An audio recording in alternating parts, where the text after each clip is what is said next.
Good day to you, one and all. It is I, Justin Hawkins, and this is Justin Hawkins Rides Again, live and not live, but direct from the Gold Coast in Australia, also known as Surfers Paradise.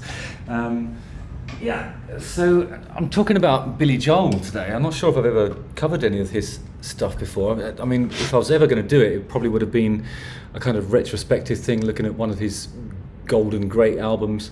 I've been turned on to Billy Joel's music by one of my dear friends, Adam from the Pseudo Cowboys, who occasionally comments here.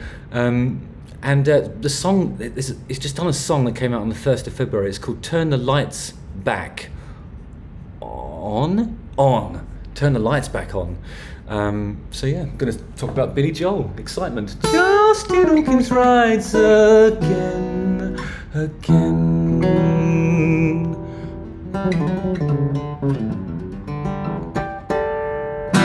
Right. Anyway, so Billy Joel has been absent from the songwriting scene himself for almost 2 decades now, and that changed last week as the legendary artist released his first proper single in 17 years, a soaring ballad called Turn the Lights Back On. It was co-written with Arthur Bacon, Wayne Hector and Freddie Wexler, and that's a producer who's also worked with Ariana Grande, Justin Bieber and Selena Gomez and others. In an interview with the Odyssey Check-In podcast via Billboard, Billy Joel revealed that it was Wexler who helped him rediscover his love for writing after he turned the lights off because it wasn't fun anymore. Can you imagine that? Yeah, I can imagine that actually. Anyway, other people have tried to talk me into going back and doing new material and making the recordings, and I've always resisted it. I studiously avoided it because songwriting had become painful, Billy Joel said. I have this high bar. I said to myself, if I don't reach that bar, I beat myself up and I punch myself and I hate myself. So I stopped doing it because I got tired of feeling like that. Wexler's compositions, however, struck him immediately. It was all kind of falling into place, he continued. Who am I to fight that? Wexler echoed Joel's sentiments in a long Instagram tribute in which he called Joel the reason I became a songwriter. This whole story is a reminder that it's never too late to turn the lights back on in doing what you love, chasing your dreams or rediscovering your own passion and joy, the producer wrote. Sounds like a great message, doesn't it? Billy Joel debuted the song at the Grammys last week. Awesome, so I'm going to watch it and tell you what I think of it. In no uncertain terms. Please open the door. Nothing is different, we've been here before. Okay. As per a lot of people who write on piano, the first chord seems to be a C.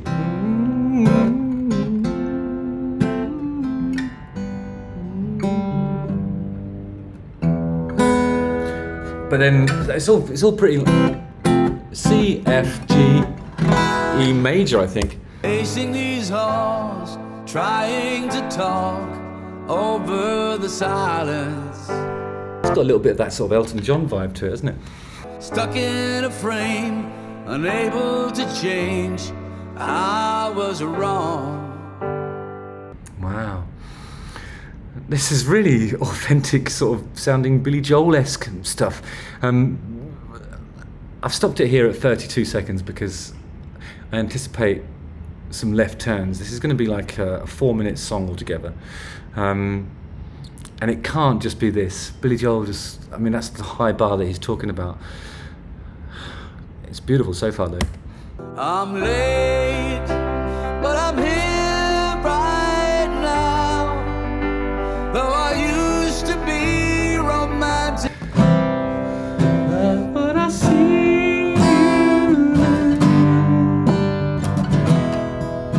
So, in terms of like hooks, that's definitely one of them, isn't it? Those I see you now. You shook me all night long. It's if it was AC/DC, that would be a more than sufficient hook to hang your whole chorus on. But Billy Joel never stops there. As we're laying in the darkness, did I wait too long? And then, so after it goes, you shook me all night long. and then there's this passing G sharp, goes to like an A minor, I think. And then it's a D, but what's really interesting is that because he's a pianist, he's pulled out the F sharp, which kind of suggests that the F sharp's the root, but it's not, it's just the lowest thing you're hearing. It's the major third of that chord, but it's so lovely because it tells you that it's going to go somewhere else. You know, you can't, he's not finishing the sequence on that. This is suggestive of a transition into something else, whether it's going to go up or down, only he knows.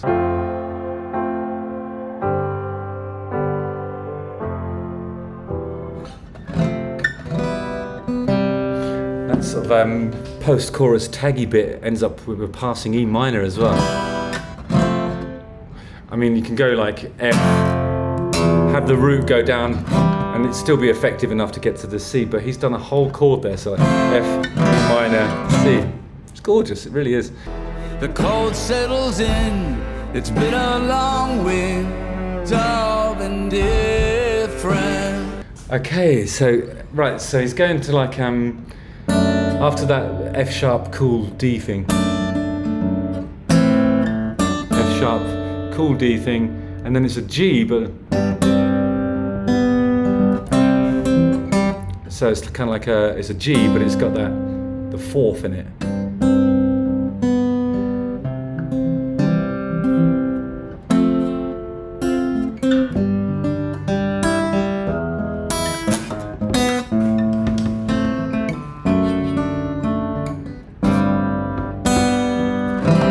It's just, it's really awesome, isn't it? I'm late, but I'm here right now. I'm late, but I'm good looking, so it doesn't matter.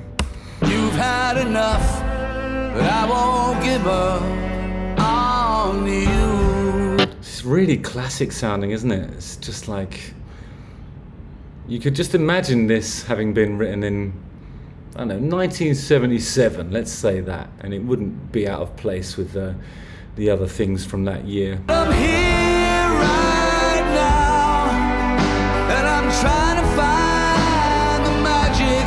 But it's 2 minutes, we're 2 minutes in, and this seems to have hit this chorus 3 times already. I'm anticipating either a key change or something wildly different in the middle 8 section, or which is what American composers call the bridge. In the darkness, did I wait too long? Too long! It's a really post-Oasis-y melody choice there. Turn the lights back on.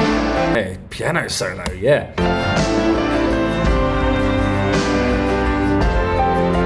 But curiously, staying in that world, the sequence doesn't seem to have changed in a noticeable way anyway. But I'm here right now. Is there still time for forgiveness? Time for forgiveness. The roundness of his vocal is just, it's so Elton John, isn't it?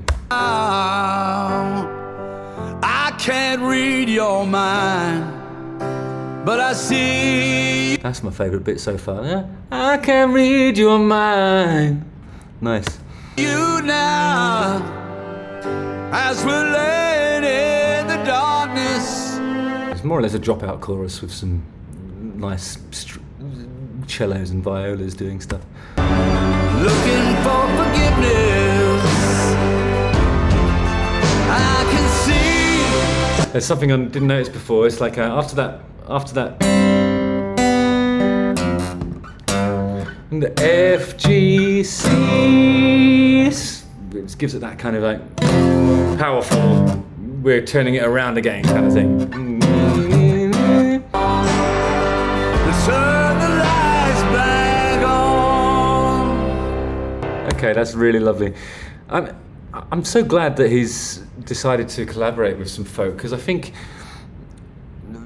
if there's anything about that composition that I think doesn't ring true to the Billy Joel oeuvre and canon that we're familiar with, it's the fact that it's kind of cyclical, and the theme is so consistent throughout. You know, I'm talking about the harmonic choices, and that it seems to be the same chord sequence throughout, really, which is that's not what I'm used to hearing from Billy Joel. You know, the things that I've become aware of and familiar with recently don't do that.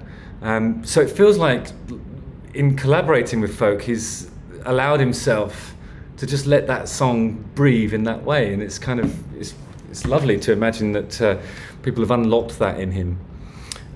So yeah, congratulations to the various co-conspirators on this, because I think it sounds really classic-y, and probably wouldn't if it did have those left turns, and he would probably torture himself with the arrangement and would never get to hear it. So this is really cool. It's so nice to be able to cover Billy Joel. So I'm happy. What do you think, guys? Use the comments section. Justin Hawkins writes again.